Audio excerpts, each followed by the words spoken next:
नमस्कार, स्वागत है आप सभी का। पिछली वीडियो में हमने भारतीय संविधान की विशेषताएं पढ़ी थी, लेकिन हमारी सारी विशेषताएं नहीं हो पाई थी। तो बची हुई संविधान की विशेषताएं आज हम इस वीडियो में पूरी करेंगे। भारतीय संविधान की विशेषताएं, तो कुछ विशेषताएं अपन ने पढ़ ली थी। आज अपन आगे चलते हैं और अगली विशेषता अपन पढ़ते हैं पंथ निरपेक्ष राज्य। पंथ निरपेक्ष या धर्मनिरपेक्ष।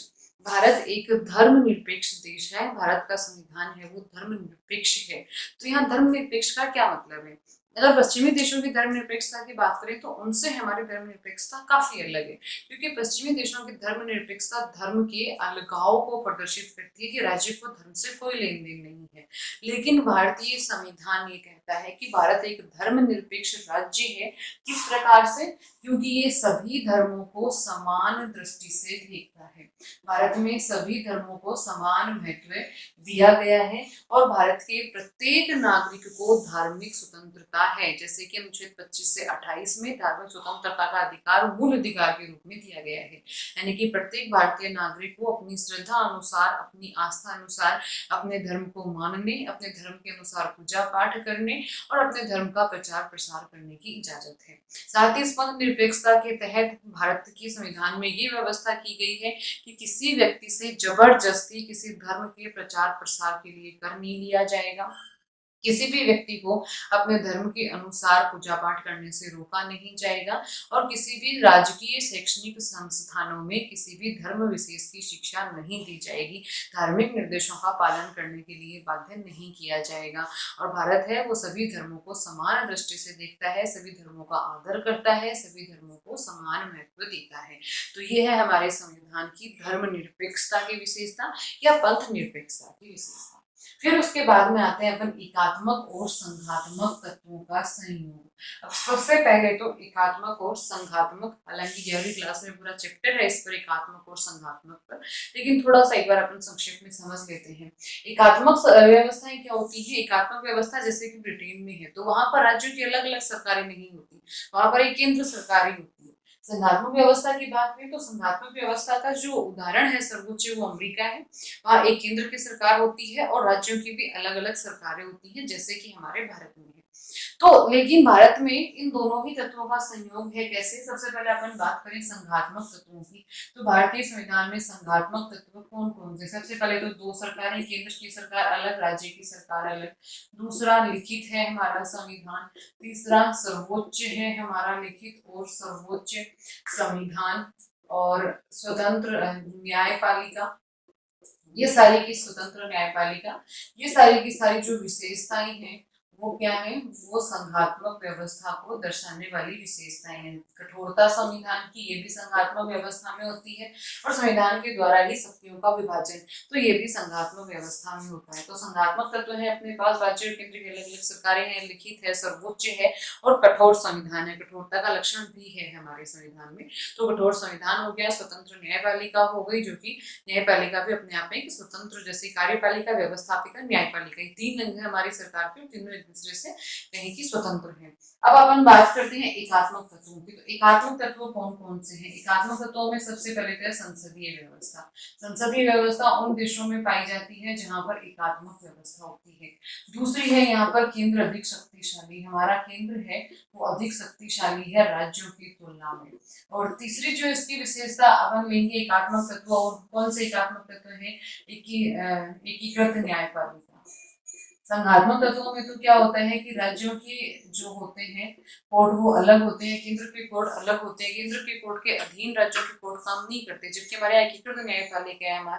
हमारे यहाँ जो सुप्रीम कोर्ट है वो सर्वोच्च है और सुप्रीम कोर्ट के फैसले हाई कोर्ट को भी मानने होते हैं। यानी कि हमारे हाई कोर्ट्स हैं वो सुप्रीम कोर्ट से अलग नहीं है, स्वतंत्र नहीं है। यानी कि एकीकृत न्यायपालिका है जो कि एकात्मक व्यवस्था वाले देशों में पाई जाती है। एकल नागरिकता, ये भी एकात्मक तत्व है। तो इस प्रकार से ये विशेषताएं बताती हैं कि भारतीय जो संविधान है वो भारत की आवश्यकताओं के अनुरूप, यहाँ की और मतलब कि भौगोलिक परिस्थितियों के अनुरूप, विविधताओं के अनुरूप इसमें आवश्यक तत्वों का समावेश किया गया है। एकात्मक तत्व भी हैं और संघात्मक तत्व भी हैं। तो एकात्मक और संघात्मक तत्वों का अद्भुत विलक्षण संयोग है भारत के और संविधान में, इसलिए इसको अर्ध संघात्मक संविधान भी कहा जाता है। अलग अलग विद्वानों ने इसको अलग अलग नाम दिए हैं। फिर अपन बात करते हैं स्वतंत्र एवं न्यायपालिका और न्यायिक पुनरावलोकन। स्वतंत्र न्यायपालिका का क्या मतलब है कि हमारा भारतीय संविधान हमारी न्यायपालिका को स्वतंत्र बनाता है, सर्वोच्च बनाता है। हमारी न्यायपालिका व्यवस्थापिका और हमारी कार्यपालिका के प्रति उत्तरदायी नहीं है, और इस प्रकार की व्यवस्था की गई है कि हमारी कार्यपालिका और व्यवस्थापिका न्यायपालिका पर नियंत्रण स्थापित नहीं कर सकती है।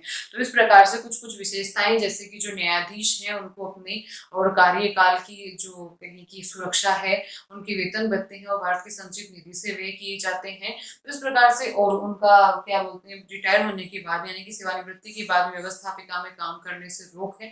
तो इस प्रकार की बहुत सारी विशेषताएं संविधान निर्माताओं ने संविधान में हमारे एक तरह से डाली कि ताकि हमारी न्यायपालिका है वो स्वतंत्र रूप से कार्य कर सके, वो किसी भी सरकार के दबाव में ना आए। फिर बात करते हैं अपन न्यायिक पुनरावलोकन की। न्यायिक पुनरावलोकन क्या होता है? संसद द्वारा, सरकार द्वारा कोई भी कानून बन जाने पर वो संविधान के अनुरूप है या नहीं, न्यायपालिका इस बात का पुनरावलोकन कर सकती है। यानी किसी बने हुए कानून का हमारी न्यायपालिका अवलोकन कर सकती है कि क्या वो संविधान की और जो थीम है, संविधान का मूल उद्देश्य है, संविधान का जो सिद्धांत है, उनके अनुरूप है। और अगर वो उनके अनुरूप नहीं है वो कानून या फिर उसका कोई भाग, तो न्यायपालिका उसको शून्य घोषित कर सकती है, पूरे कानून को या फिर उसके किसी भाग को। तो ये हमारे न्यायालय की विशेषता कहलाती है न्यायिक पुनरावलोकन। यानी कि ऐसे कानून, ऐसे नियम जो कि संविधान के अनुरूप नहीं है, संविधान के मूल ढांचे के अनुकूल नहीं है, उनको हमारा सर्वोच्च न्यायालय शून्य घोषित कर सकता है, जीरो घोषित कर सकता है। हमारे न्यायपालिका की एक और विशेषता है जो संविधान में दी गई है, वो है एकीकृत न्यायपालिका। एकीकृत न्यायपालिका क्या होती है? ये देखिए कि संघीय जो व्यवस्थाएं हैं, संघात्मक जो संवैधानिक व्यवस्था है, वहां पर स्वतंत्र न्यायपालिका होती है। जैसे कि मैंने आपको बताया था कि न्यायपालिका व्यवस्थापिका और कार्यपालिका से स्वतंत्र होती है पूरी तरह, वो भी हमने विशेषता ली। और वो देश जहाँ पर एकात्मक शासन व्यवस्था है, वहां पर एकीकृत न्यायपालिका होती है, यानी कि पूरे देश का एक न्यायालय होता है। हमारे भी यहाँ यही है कि जो हमारे पूरे देश का एक न्यायालय है, सर्वोच्च न्यायालय है। किसी भी राज्य का कोई भी नागरिक अपने उच्च न्यायालय के विरुद्ध सर्वोच्च न्यायालय में जा सकता है। यानी कि जो सर्वोच्च न्यायालय है उसी के अंतर्गत नीचे उच्च न्यायालय और उसी के अंतर्गत नीचे जो अन्य जिला न्यायालय, अधीनस्थ न्यायालय है, वो कार्य करते हैं। यानी कि एक सर्वोच्च न्यायालय यानी कि एकीकृत न्यायपालिका, हमारे संविधान निर्माताओं ने एकीकृत न्यायपालिका की व्यवस्था की।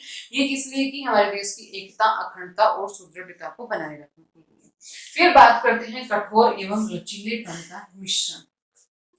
संविधान में एक अनुच्छेद डाला संविधान निर्माताओं ने 368, जिसके अंतर्गत परिस्थितियों के अनुसार संविधान में संशोधन की संभावना को दर्शाया गया। इस अनुच्छेद के तहत संविधान में संशोधन किए जा सकते हैं। अनुच्छेद 368 के अंतर्गत दो विधियां हैं संशोधन की। एक विधि का है विशेष बहुमत। विशेष बहुमत होता है संसद में उपस्थित और भाग लेने वाले सदस्यों का 2/3 बहुमत, यानी कि बहुमत हो, 50% सदस्य उपस्थित हो और फिर उसमें भाग लेने वाले, मतदान में भाग लेने वाले, कार्यवाही में भाग लेने वाले सदस्यों का 2/3 बहुमत होता है, उसे कहते हैं विशेष बहुमत। विशेष बहुमत प्राप्त होने पर वो वांछित संशोधन किया जा सकता है। जो दूसरी विधि है वो है विशेष बहुमत प्लस आधे से अधिक राज्यों का समर्थन। मतलब विशेष बहुमत तो होना ही होना चाहिए, उसमें आधे से अधिक राज्यों का आवश्यक समर्थन भी होना चाहिए, यानी कि जितने अपने राज्य हैं उनका 50% राज्यों की यस होनी चाहिए। तो इस प्रकार से 368 में दो विधियां हैं, इसमें कंफ्यूज होने वाली बात नहीं है। संविधान में 368 जो संविधान संशोधन का दिया गया उसमें केवल दो ही विधियां हैं। पहली विधि विशेष बहुमत से संविधान में संशोधन किया जा सकता है। विशेष बहुमत मतलब संसद में सत्र में उपस्थित और मतदान में भाग लेने वाले सदस्यों का 2/3 बहुमत। और दूसरी विधि है विशेष बहुमत प्लस आधे से अधिक राज्यों का बहुमत। एक और संशोधन हो सकता है भारतीय संविधान में, वो है साधारण बहुमत के द्वारा संशोधन, जो कि कम महत्व के विषय जैसे कि राज्यों का पुनर्गठन परिवर्तन है, राज्यों का नाम परिवर्तन है साधारण बहुमत से। यहाँ पर उप सदस्यों का उपस्थित सदस्य हैं उनका 50% बहुमत प्राप्त होने पर ही संविधान में संशोधन हो जाता है, लेकिन ये विधि 368 के अंतर्गत नहीं है। बहुत इंपॉर्टेंट क्वेश्चन बनता है यहाँ से, आरपीएससी में बहुत बार पूछा गया है कि संविधान संशोधन का अनुच्छेद 368 के अंतर्गत कितनी प्रकार की विधियों का उल्लेख है। तो 368 के अंतर्गत केवल 2 विधियां हैं, विशेष बहुमत और आधे से अधिक राज्यों का समर्थन प्लस विशेष बहुमत। साधारण बहुमत वाली जो विधि इसे संशोधन होता है, लेकिन ये 368 के अंतर्गत नहीं है। फिर बात करते हैं स्वतंत्र निकाय की। स्वतंत्र निकाय कौन से हैं? भारतीय संविधान में कुछ स्वतंत्र निकाय भी बनाए हैं संविधान निर्माताओं ने, जो कि सरकार से विलग है, सरकार से स्वतंत्र है, सरकार का उनके ऊपर कोई विशेष नियंत्रण नहीं है। वो है निर्वाचन आयोग।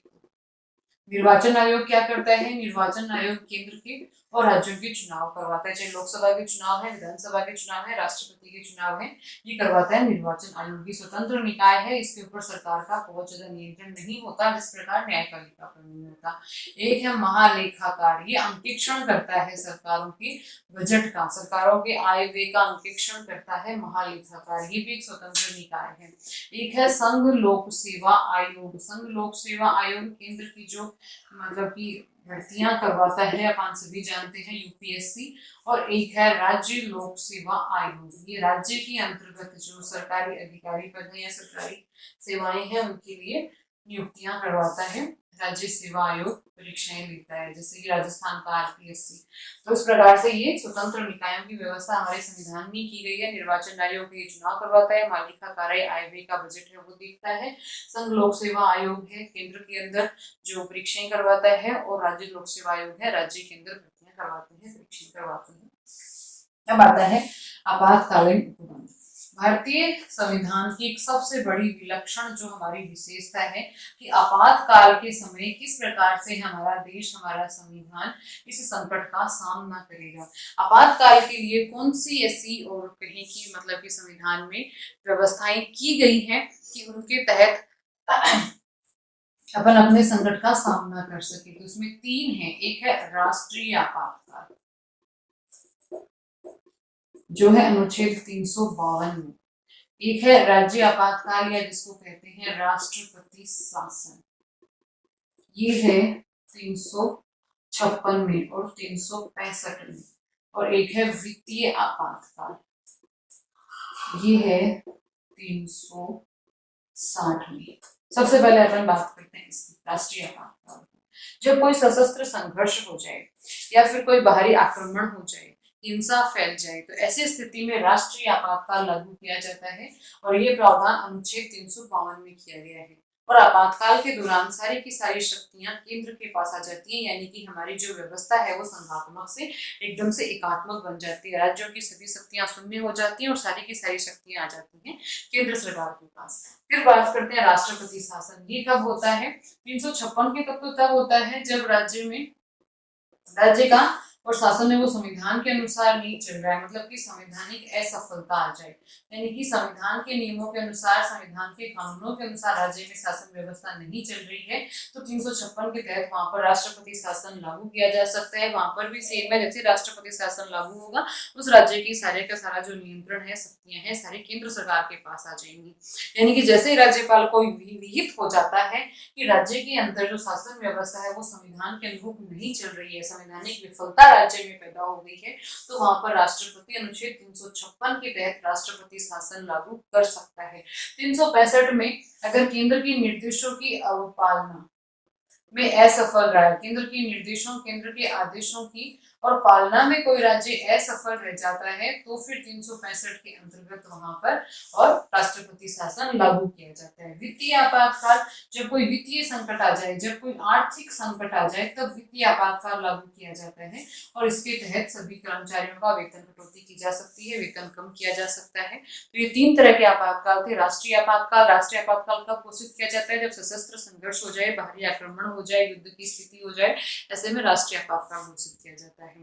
राष्ट्रपति शासन कब किया जाता है? जब राज्यों में संवैधानिक तंत्र की विफलता, यानी कि जो राज्य सरकारें हैं वो संविधान के अनुसार शासन नहीं कर पा रही हैं, और दूसरा 365 के अंतर्गत जब वो केंद्र के निर्देशों की पालना नहीं कर पा रही है, उसके अनुरूप कार्य नहीं कर पा रही है। और वित्तीय आपातकाल, जब कोई बड़ा आर्थिक संकट, वित्तीय संकट पैदा हो जाए, तब वित्तीय आपातकाल, अनुच्छेद 360। अगली विशेषता, लोक कल्याणकारी राज्य का स्थापना का आदर्श। नीति निर्देशक तत्व हमने पढ़े थे कि अनुच्छेद 36 से 51 तक नीति निर्देशक तत्व शामिल किए हैं संविधान निर्माताओं ने, जो कि राज्य को पथ प्रदर्शित करते हैं। कि नीति निर्देशक तत्व इसीलिए लागू किए गए हैं, नीति निर्देशक तत्व राज्य को, और ये कहीं की एक तरह से इस बात की प्रेरणा देते हैं, इस बात के निर्देश देते हैं कि राज्य सरकारें, केंद्र सरकारें मिलकर एक लोक कल्याणकारी राज्य की स्थापना करें। वृद्धावस्था में विधवा अगर कोई है, परित्यक्ता अगर कोई है, कोई कमजोर वर्ग है, गरीब वर्ग है, अल्पसंख्यक वर्ग है, तो उनको ऊंचा उठाने के लिए, उनका जीवन स्तर को एक सामान्य स्तर तक, अच्छे स्तर पर बनाए रखने के लिए राज्य इस प्रकार की व्यवस्था करेंगे कि वो और प्रत्येक नागरिक को एक अच्छा जीवन योग्य, मानव की गरिमा के अनुरूप जीवन दे सके। तो हमारे नीति निर्देशक तत्व हैं वो राज्यों को ये निर्देश देते हैं कि लोक कल्याणकारी राज्य की स्थापना हो, यानी कि प्रत्येक नागरिक, भारत में रहने वाला प्रत्येक नागरिक एक अच्छा जीवन जी सके, इस प्रकार की राज्य व्यवस्था करते हैं। और ये है नीति निर्देशक तत्वों के अनुसार हमारी सरकारें, चाहे वो केंद्र की सरकारें हो, चाहे वो राज्य की सरकारें हो, नई नई योजनाएं लाकर लोक कल्याणकारी राज्य की स्थापना का प्रयास कर रही है। बहुत सारी योजनाएं हैं, विधवा पेंशन योजना है, वृद्धावस्था पेंशन योजना है, इस तरह से बहुत सारे तरीकों से और हमारी सरकारें लोक कल्याणकारी राज्य की स्थापना का प्रयास करती है, क्योंकि ये आदर्श हमें देता है हमारा संविधान। अब बात करते हैं प्रस्तावना। प्रस्तावना से शुरू होता है हमारा संविधान, लेकिन इस प्रस्तावना को सबसे अंत में संविधान में जोड़ा गया था। हमारा जो प्रस्तावना है, छोटी सी प्रस्तावना इतने बड़े विशाल संविधान की एक तरह से उद्देश्यों को स्पष्ट कर देती है, एक तरह से आदर्शों को स्पष्ट कर देती है, एक तरह से लक्ष्यों को स्पष्ट कर देती है। अगर अपन अगले वीडियो में इसके बारे में विस्तार से पढ़ेंगे, क्या है प्रस्तावना, क्या क्या इसमें परिवर्तन किए गए। लेकिन ये विशेषता है, एक मौलिक विशेषता है हमारे भारतीय संविधान की, कि भारतीय संविधान की जो प्रस्तावना है वो भारतीय संविधान का एक तरह से सार है, जो हमें पहले ही स्पष्ट कर देती है कि हमारा संविधान किस प्रकार के आदर्श लेकर चल रहा है, किस प्रकार के लक्ष्य लेकर चल रहा है, किस प्रकार के मूल्य लेकर चल रहा है। और हमारी प्रस्तावना ही इस बात को स्पष्ट कर देती है कि हम भारत के लोगों द्वारा, ये संविधान है, हमारे जो प्रस्तावना की शुरुआत इससे होती है कि हम भारत के लोग, यानी कि संविधान को लागू कर रहे हैं हम भारत के लोग, और हम इसको आत्मार्पित, अधिनियमित, अंगीकृत भी कर रहे हैं हम भारत के लोग। विश्व शांति का समर्थक, अनुच्छेद 51 नीति निर्देशक तत्व के तहत राज्यों को ये निर्देश दिए गए हैं कि वो अन्य देशों के साथ अच्छे संपर्क बनाए रखेंगे, सहयोग और समन्वय के संपर्क बनाए रखेंगे, विश्व शांति का समर्थन करेंगे। यानी कि भारत किसी भी बाहरी देश के साथ, किसी भी पड़ोसी देश के साथ, चाहे वो छोटा हो, बड़ा हो, गरीब हो, अमीर हो, उसके आंतरिक मामलों में हस्तक्षेप नहीं करेगा, और ना ही किसी बाहरी देश का अपने आंतरिक मामलों में हस्तक्षेप स्वीकार करेगा। तो ये हमारे संविधान की एक विशेषता है कि हम विश्व शांति के समर्थक हैं, हम भाईचारे के समर्थक हैं, हम विश्व सहयोग, सामंजस्य और समन्वय के समर्थक हैं। लेकिन ये हमारी कमजोरी नहीं। विश्व शांति के समर्थक होने का मतलब ये नहीं कि हम अन्य देशों के बाहरी हस्तक्षेपों को, हमारे आंतरिक मामलों में हस्तक्षेप को स्वीकार करेंगे। तो इस प्रकार से ये थी हमारे भारतीय संविधान की विशेषताएं।